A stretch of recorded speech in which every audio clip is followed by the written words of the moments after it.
બધાય લોકોને કેમ બાંધ્યા છે? શું કર્યું છે? મારા ઘરેથી 5 લાખ રૂપિયાની ચોરી થઈ છે. આ 4 નોકરની સિવાય અમારા ઘરે કોઈ જ નહોતું. બીરબલ, મારી ટાર્ઝન તલવાર લાવો.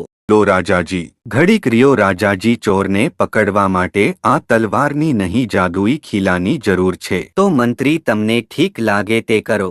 આલ્યો, આ જાદુ ખીલા છે. તમારામાંથી જે પણ ચોર હશે તેનો 24 કલાકમાં આ ખીલો 4 ઇંચ મોટો થશે. આવી રીતે રાજાજીને ખબર પડી જશે ચારે માંથી ચોર કોણ છે. તમે ચારે તમારા ઘરે જાવ અને 24 કલાકમાં આવી જજો પાછા. આવી ગયા ચારે મંત્રી. હવે કેમ ખબર પડશે ચોર કોણ છે? તમારા ખીલા રાજાજીને બતાવો. ચારેયમાંથી જેનો ખીલો 40 નાનો થયો હશે તે જ ચોર હશે. રાજાજી, મને માફ કરો, મેં જ ચોરી કરી છે. મંત્રીએ કહ્યું હતું જે ચોર હશે તેનો ખીલો 4 ઇંચ મોટો થશે. મેં ચોરી કરી છે તે ખબર